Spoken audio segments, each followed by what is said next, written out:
Hello friends, இந்த வீடியோவில் எல்லாருக்குமே ஃபேவரட்டான பன்னீர் ரெசிபி ஒன்று செய்யலாம். ரொம்ப சிம்பிளான ரெசிபி, டிஃப்ரெண்ட்டான ரெசிபியும் கூட. இது நம்ம திண்டுக்கல் டிவைன் குசின் அப்படிங்கிற ஒரு சேனல்லேருந்து நான் பார்த்து பண்ணது தான். ரொம்ப நல்லாவே வந்தது. இன்னும் ட்ரை பண்ணி பாருங்கள். ஸோ இப்போ ஒரு டம்ளர் பாலை நல்லா காய்ச்சிக்கலாம். காய்ச்சி நல்லா பொங்கும் போது ஒரு 2 வெங்காயம், ஒரு பச்சை மிளகாய், அதுக்கப்புறம் ஒரு தக்காளி, பெருசுனா 1, சின்னதுனா 2 இப்படி போட்டுட்டு இந்த 3மே பால்லையே நல்லா வேகணும். அப்படியே சிம்மில் விட்டுருங்க. கொஞ்சம் நட்ஸும் போட்டுக்கலாம். நான் கொஞ்சம் வால்நட் இருந்தது, கொஞ்சம் இனிப்புக்காக வேண்டி நான் கொஞ்சம் ட்ரை கிரேப்ஸ் போட்டுக்கிட்டேன். பாலில் வேக வைக்கும் போது கொஞ்சம் தெரிஞ்ச மாதிரி வந்தாலும் பிரச்சனை இல்லை.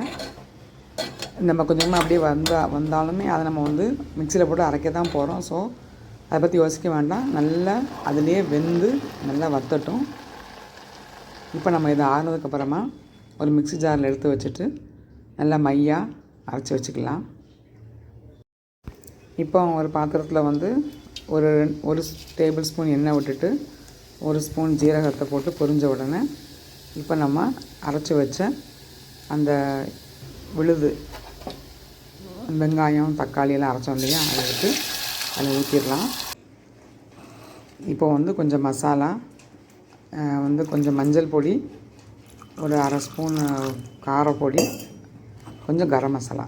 ஸோ இந்த 3ஐயும் போட்டுட்டு நல்லா கரைச்சி திரும்ப அதிலே ஒன்றா ஊற்றிடலாம். இப்போ இந்த மசாலா எல்லாமே நல்லா கொதிக்கட்டும். கொஞ்சம் உப்பும் சேர்த்துக்கலாம். இப்போ மசாலா கொதிக்கும் போது நல்லா ஆல்ரெடி நம்ம ஃப்ரை பண்ணி வச்சுருக்கிற பன்னீர், உப்பு காரம் போட்டு ஃப்ரை பண்ணி வச்ச பன்னீர் எடுத்து அதில் போட்டுட்டு அப்படியே நல்லா கிண்டி விட்டுட்டு சிம்மரில் வச்சிடலாம். நல்லா கொஞ்சம் கட்டியானதுக்கப்புறமா 1 டேபிள் ஸ்பூன் நெய் ஸ்ப்ரெட் பண்ணி விட்டுட்டு கஸ்தூரி மேத்தியோ அல்லது கொத்தமல்லி கறியோ இருந்துச்சுன்னா நல்லா சாப் பண்ணி போட்டுட்டு வச்சிட்டோம்னா சூப்பரான ஒரு பன்னீர் டிஷ் ரெடி ஆயிரும். இதை நம்ம சப்பாத்திக்கு தொட்டு சாப்பிட்டுக்கலாம். இன்னொன்று நமக்கு ஒரு சிம்பிளான ஒரு பன்னீர் ரெசிபி. கண்டிப்பாக ட்ரை பண்ணுங்கள். தேங்க்ஸ் ஃபார் வாட்சிங்.